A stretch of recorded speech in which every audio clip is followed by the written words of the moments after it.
In the Old West, danger lurked around every corner, but some men didn't just survive, they thrived, with six-shooters and steady hands that carved their names into legend. These weren't just gunslingers, they were legends with lightning reflexes and a killer-be-killed grit. Whether driven by vengeance, justice, or a love for the thrill, they left a trail of tales as fierce as the frontier itself. Get ready to meet the 9 most lethal gunslingers who stalked the West and made history in a hail of bullets.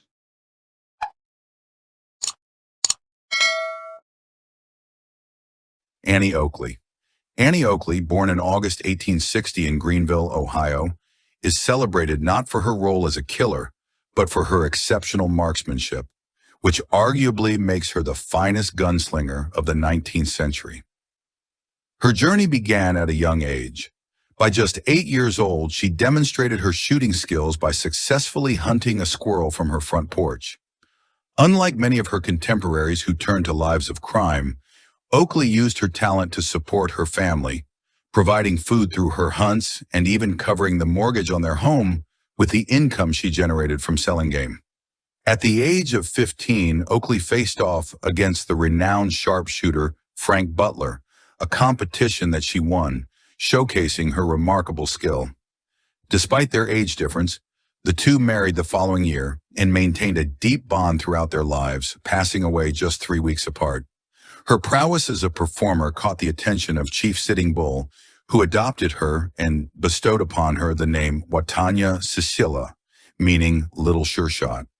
This honor not only acknowledged her talent, but also connected her to the cultural narratives of Native American respect and valor. In the spring of 1898, as tensions escalated toward the Spanish-American War, Oakley famously approached President William McKinley with an offer.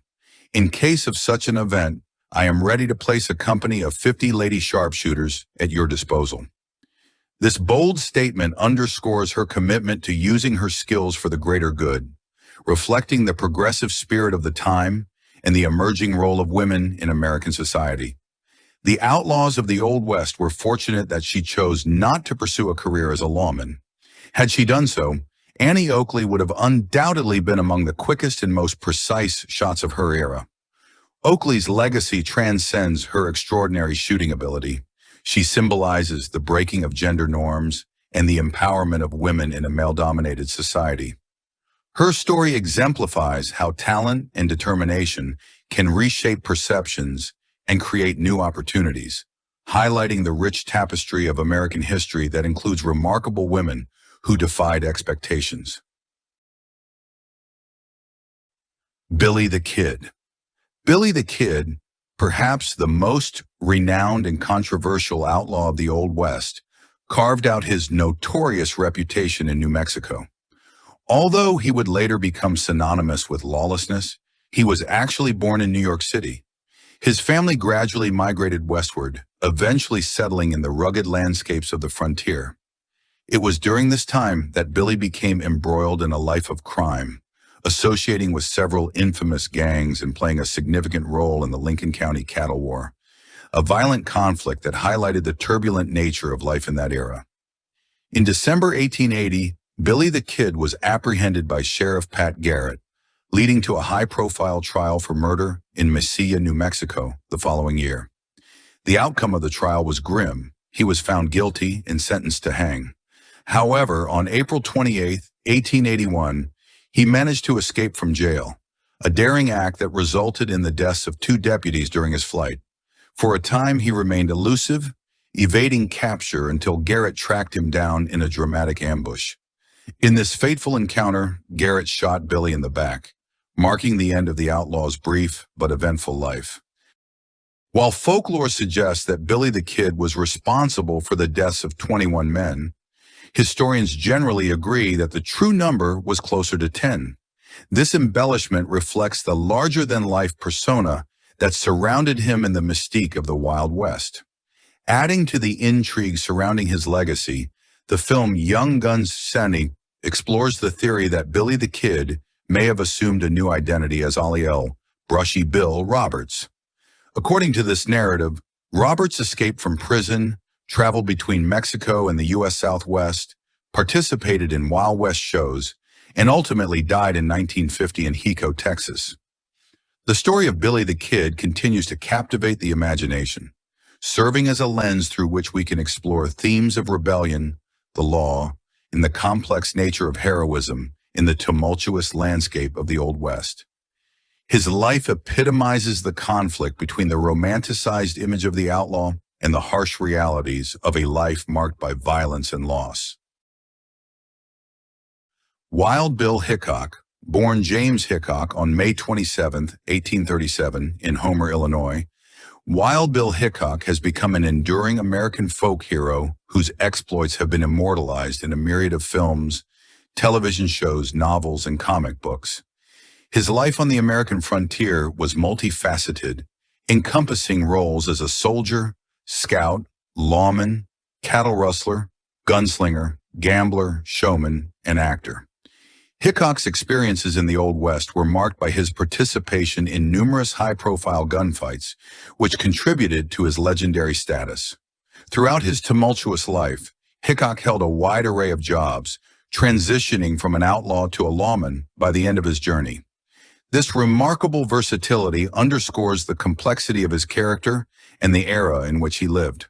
Historical accounts attribute more than 100 kills to him during his time as a gunfighter, a figure that speaks to both the violent nature of the West and his reputation as a formidable opponent in duels. One of his most celebrated encounters was with Davis Tutt, a duel that has gained notoriety for its dramatic circumstances. Hickok famously shot Tutt from a distance of 75 yards, a remarkable feat that still impresses gun enthusiasts today. Tragically, Hickok's life came to an abrupt end in the summer of 1876 when he was shot in the back of the head by Jack McCall while engaged in a game of five-card stud. At that moment, Hickok held a pair of black aces and a pair of black eights, a hand that has since been dubbed the dead man's hand. This moniker serves as a poignant reminder of the intersection of chance and fate that characterized Hickok's life and the unpredictable nature of the frontier. Wyatt Earp. Wyatt Earp, one of the most iconic figures in American history, has left an indelible mark on popular culture, inspiring numerous films and being portrayed by a host of Hollywood actors. Born on March 19, 1848, Earp lived a remarkable life until his passing in January 1929. He earned his reputation as both a lawman and a gambler in notable frontier towns such as Dodge City, Deadwood, and Tombstone. His involvement in the infamous gunfight at the Oakley Corral in 1881 solidified his place in the annals of the Wild West, where law enforcement confronted 3 members of the Cochise County Cowboys. While Wyatt Earp is often seen as the central figure in this legendary confrontation, it is important to recognize the significant role played by his brother, Virgil Earp. On that fateful day, Virgil served as Deputy U.S. Marshal and also held the title of Tombstone City Marshal. His extensive background in law enforcement, which included experience as a sheriff, constable, and marshal, gave him a depth of understanding about the complexities of maintaining order in such a tumultuous environment. This context is often overshadowed by the dramatic retellings that emphasize Wyatt's actions during the shootout. Despite the complexities of his career, Earp is frequently celebrated as a heroic figure of the West. However, his legacy is nuanced by the fact that he was involved in the deaths of between 8 and 30 individuals throughout his law enforcement career, reflecting the violent reality of life in that era. Earp's life and the choices he made continue to evoke strong opinions, illustrating the multifaceted nature of historical interpretation. Wyatt Earp passed away in Hollywood at the age of 80, having developed prostate cancer. While the specific circumstances surrounding his death remain uncertain, it is noted that he was accompanied by his common-law wife during his final moments. His story endures, encapsulating the complex interplay between law, morality, and the myths that shape our understanding of the Old West. Tom Horn. Thomas Horn, Jr., born in 1860, was known as a skilled gunman and a complex figure in the law enforcement landscape of the American Old West. His reputation took shape during the infamous Lincoln County War in New Mexico, where he served as a hired enforcer for cattleman John Chisholm. Horne's expertise with firearms and unwavering resolve made him a formidable opponent, earning him the nickname Tommy among his peers. His work during this time set the stage for a career defined by both admiration and fear. Horne's talents soon caught the attention of the Pinkerton National Detective Agency, where he was employed as a detective. His time with the agency further solidified his name in Western history, but his methods were often unconventional. Horne was known for pushing legal boundaries, which brought him both respect and controversy, as he was often willing to employ any tactic necessary to complete his assignments. This approach made him a polarizing figure, viewed by some as a hero who maintained order, and by others as a threat who disregarded the rule of law. The event that ultimately defined Horne's legacy was his conviction for the murder of Willie Nickel, a 14-year-old boy. This tragic incident, which led to his execution, remains one of the most debated moments in Western lore. Many believed Horne was wrongly accused, pointing to insufficient evidence and suggesting he may have been framed due to his work on behalf of powerful cattle and mining interests, which had made him numerous enemies. This potential miscarriage of justice added a layer of mystery and tragedy to Horne's story. To this day, the story of Tom Horne is marked by questions and differing perspectives, reflecting the harsh and often ambiguous nature of frontier life.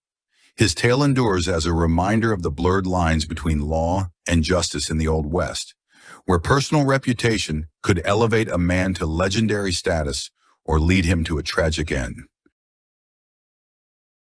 Jim Miller, outlaw. Killin' Jim Miller, an infamous American outlaw and skilled gunfighter, reportedly took the lives of 12 individuals in gunfights over his lifetime. Born in Van Buren, Arkansas, in October 1861, he spent his formative years in Texas. By 19, he was living with his widowed mother, siblings, and brother-in-law. On July 30th, 1884, a dispute with his brother-in-law escalated, leading to a fatal outcome. Although initially charged with the crime, Miller avoided a life sentence due to a legal technicality, a twist that would mark his ongoing relationship with the law. Miller's next significant encounter with violence involved lawman Joe Townsend, solidifying his growing reputation as a dangerous figure. Following a period of travel and transient work, Miller settled into the life of a saloon owner in Pecos, Texas, where he also served as a lawman. Despite his role in upholding the law, Miller's path shifted further into the shadows. After a stint with the Texas Rangers, he ultimately transitioned into a career as a professional assassin, known for his discretion and willingness to take on high-stakes contracts across the region. In 1909, Miller accepted a contract that ultimately led to his arrest. Unlike previous incidents, this mission left witnesses, resulting in his capture shortly afterward. Local residents, concerned he might evade justice once again, took drastic measures. A group formed a posse storming the jailhouse on April 19, 1909, to ensure Miller would face a final reckoning alongside 3 associates. Before his hanging, Miller made 2 final requests, demonstrating his sense of personal pride and connection to family. He asked that his diamond ring be returned to his wife and that he be permitted to wear his signature black hat. His requests were honored, and with apparent resolve, Miller reportedly shouted, "Let her rip," before stepping off the box himself. Miller's dramatic end became part of his complex legacy, encapsulating the tension between law, personal code, and the chaotic justice of the Old West. Jesse James. Jesse Woodson James, one of the most infamous figures of the Old West, rose to prominence as the leader of a gang of outlaws in the mid-19th century. Born in September 1847 in western Missouri, Jesse's life was profoundly shaped by the tensions of the Civil War, which divided communities and families across the region. Alongside his older brother Frank, Jesse joined pro-Confederate guerrilla fighters, known as bushwhackers, who were active in the volatile border states of Missouri and Kansas. Under the command of leaders like William Quantrill and Bloody Bill Anderson, Jesse and Frank were involved in a series of brutal skirmishes aimed at Union forces and civilians who supported abolition. One of the most controversial events tied to the Bushwhackers was the Centralia Massacre of 1864, in which Confederate guerrillas ambushed Union troops, leaving lasting scars on the communities affected. The Bushwhackers, who used unconventional and guerrilla-style tactics, played a significant role in shaping Jesse's approach to his later life as an outlaw. After the Civil War ended, Jesse and Frank formed a gang with the Younger family, and together they became known as the James Younger Gang. Operating throughout the Midwest, they engaged in a series of robberies targeting banks, trains, and stagecoaches. Jesse was often portrayed as a Robin Hood-like figure, although the reality was more complex. Historical records suggest he killed at least 17 individuals over the course of his life, with some estimates even higher. The gang's activities made Jesse both a celebrated and feared figure, but they also attracted the attention of law enforcement and rival gangs. Ultimately, Jesse's life came to a tragic end in 1882, when he was betrayed by Robert Ford, a fellow gang member. According to reports, Ford shot Jesse from behind while he was adjusting a picture on the wall of his home. Jesse's death marked the end of an era for his gang and cemented his legacy as a legendary, if controversial, character in American folklore. Bass Reeves. Bass Reeves was born into enslavement in Crawford County, Arkansas in 1848, during a period of intense division and social upheaval in the United States. His early years were marked by forced labor, and his owner eventually relocated to Texas, while Reeves was still a young boy. The exact details of Reeves's life during the Civil War remain a bit of a mystery. Some historians suggest he may have had a confrontation with his owner, leading to his escape to freedom, though other theories also exist regarding his path to liberty. Following the Civil War, Reeves embarked on a remarkable journey to become one of the first African-American U.S. Marshals in the post-war period, pioneering a new era for African Americans in law enforcement. This role was a significant achievement during Reconstruction, as he was tasked with upholding the law in the chaotic, often lawless territories of the Western frontier. Known for his unwavering commitment to justice, Reeves became one of the most esteemed figures in law enforcement at the time. Throughout his career, Reeves was known for his unshakable resolve in apprehending criminals, handling over 3,000 arrests across the West, and navigating the complex relationships within the communities he served. His determination was so strong that at one point, he even brought his own son to justice when the young man was charged with a serious crime. This event highlights Reeves's deeply held values of integrity and duty, placing his responsibility to the law above personal ties. Reeves's legacy extended beyond his retirement in 1907, when he served as a police officer in Muskogee, Oklahoma. Many believe that his dedication and strength in upholding justice may have inspired the fictional character of the Lone Ranger, adding to his legendary status in popular culture.